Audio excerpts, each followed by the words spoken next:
Barishal city কর্পোরেশনের প্রতিষ্ঠার ২৩ বছরের কাজ শুরু করতে পারেনি ওয়াসা। পানির বিল ও প্রভাব হাতছাড়া হওয়ার শঙ্কায় ওয়াসা প্রতিষ্ঠার প্রস্তাব একাধিকবার সিটি কর্পোরেশনে প্রত্যাখ্যান করলেও নগরবাসীকে শতভাগ পানি সরবরাহ নিশ্চিত করতে পারেনি। সংকট মোকাবেলায় ব্যক্তি উদ্যোগে বসানো হচ্ছে সাবমেরিন সহ নলকূপ। এতে ভূগর্ভস্থ পানির স্তর নামছে আশঙ্কাজনকভাবে।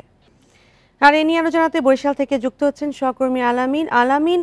ওয়াসা প্রতিষ্ঠার দাবি উপেক্ষা করে আসছে সিটি কর্পোরেশন, তারা আসলে কি যুক্তি দেখাচ্ছেন?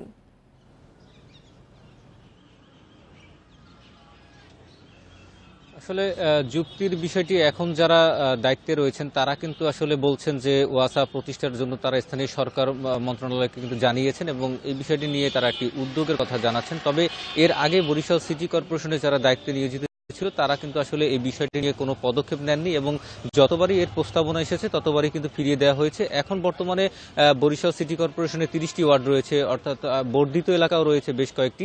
সেই বর্ধিত এলাকায় কিন্তু পানি সরবরাহ কম রয়েছে এবং সাধারণ মানুষের, অর্থাৎ বরিশালে কিন্তু প্রায় 6 লাখ মানুষ বসবাস করে। সেক্ষেত্রে কিন্তু পানির যে পরিমাণ চাহিদা, সেই পরিমাণ চাহিদা কিন্তু সিটি কর্পোরেশন মেটাতে পারছে না, যার ফলে কিন্তু সাধারণ মানুষ কিন্তু বিশুদ্ধ পানি থেকে বঞ্চিত হচ্ছে।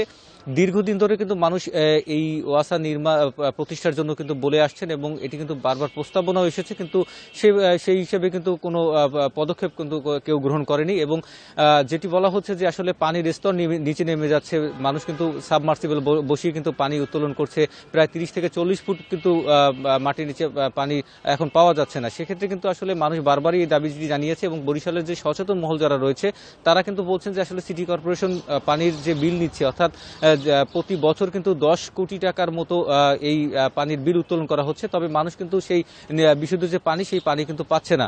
এবং বরিশালের বেশ কিছু এলাকায় কিন্তু সিটি কর্পোরেশনের যে সরবরাহের যে পানি সেই পানি কিন্তু এখন পর্যন্ত পৌঁছায়নি, তারপরে কিন্তু তাদেরকে এই বিল দিতে হচ্ছে। এখন যে সচেতন মহল যারা রয়েছে তারা দাবি করেছেন যাতে যে ওয়াসা যেটি রয়েছে সেটি যদি বরিশালে প্রতিষ্ঠা করা হয় সেক্ষেত্রে কিন্তু আসলে এই সাধারণ মানুষের যে ভোগান্তি সেই ভোগান্তি দূর হবে, পাশাপাশি পয় নিষ্কাশন যে ব্যবস্থা রয়েছে সেই পয় নিষ্কাশন ব্যবস্থাটি কিন্তু ওয়াসা দেখবে।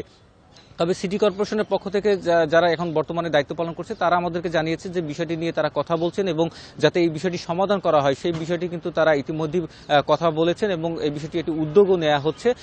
আরেকটি বিষয় হচ্ছে যে বরিশালে কিন্তু ধীরে ধীরে জনসংখ্যা বাড়ছে, জনসংখ্যার বাড়ার সাথে সাথে কিন্তু পানির চাহিদাও বাড়ছে। সেই পানির চাহিদা মেটানোর জন্য কিন্তু উদ্যোগটি জরুরি বলে মনে করছেন সচেতন মহল। তো এই ছিল বরিশাল থেকে আমার কাছে। বরিশাল থেকে জানাচ্ছিলেন সহকর্মী আলামিন।